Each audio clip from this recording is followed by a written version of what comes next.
ദേവരാജ മാസ്റ്ററുടെ കൂടെയായിരുന്നു ചേച്ചിയുടെ ഒരു സ്റ്റാർട്ടിംഗ് എന്ന് പറയുന്നത്. അതൊരു വലിയ ബ്ലെസ്സിംഗ് ആണ്. ആ ഒരു എക്സ്പീരിയൻസ് ഒന്ന് ഷെയർ ചെയ്യോ? ഞാൻ ഡിഗ്രി പഠിക്കുന്ന ട്രിവാൻഡ്രത്താണ്. പഠിച്ചുകൊണ്ടിരിക്കുന്ന സമയത്ത് ആണ് ഇങ്ങനെ പാടാൻ അവസരം കിട്ടുന്നത്. അപ്പോൾ ഞാൻ തരംഗിണിയിൽ ട്രാക്സ് ഒക്കെ പാടിയിട്ടുണ്ട്.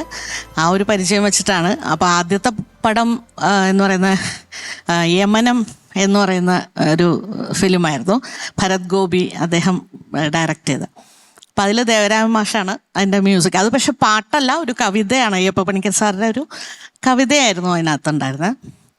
അപ്പം അതെങ്ങനെയൊക്കെയോ പാടി ഒപ്പിച്ചു. അത് കഴിഞ്ഞപ്പോൾ തരംഗിണിയിൽ അടുത്ത എൻ്റെ പൊന്നു തമ്പുരാൻ എന്ന് പറയുന്ന ഇതിൽ നോക്കുമ്പോൾ ദേവരാജ മാഷ് തന്നെയാണ് അതിൻ്റെ മ്യൂസിക് ഡയറക്ഷൻ.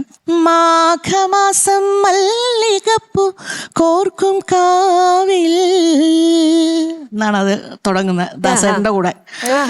അപ്പൊ ദേവരാജ മാഷിന്റെയും ദാസേട്ടന്റെയും നടുക്ക് നിന്നുകൊണ്ട് ഞാൻ ഇങ്ങനെ നിന്ന് പാടുകയായിരുന്നു. എങ്ങനെയൊക്കെയോ പാടി ഒപ്പിച്ചു. അത് കഴിഞ്ഞപ്പോൾ ദേവരാജ മാഷ് പോക്കറ്റിൽ തപ്പിയിട്ട് ഒരു 80 പൈസ എൻ്റെ കയ്യിൽ വെച്ച് തന്നു. ദക്ഷിണാമൂസ്വാമിയുടെ പാട്ടും എനിക്ക് പാടാൻ ചാൻസ് കിട്ടി. അപ്പൊ അതൊരു വലിയ രണ്ട് വലിയ ഭയങ്കര അത് മാത്രമേ ഉള്ളൂ. വേറൊരു കാര്യം, ഇനി ആ ഭാഗ്യം ആർക്കും കിട്ടൂ, അതെ അതെ ആർക്കെങ്കിലും കിട്ടും, അത് ഓർത്താ മതി.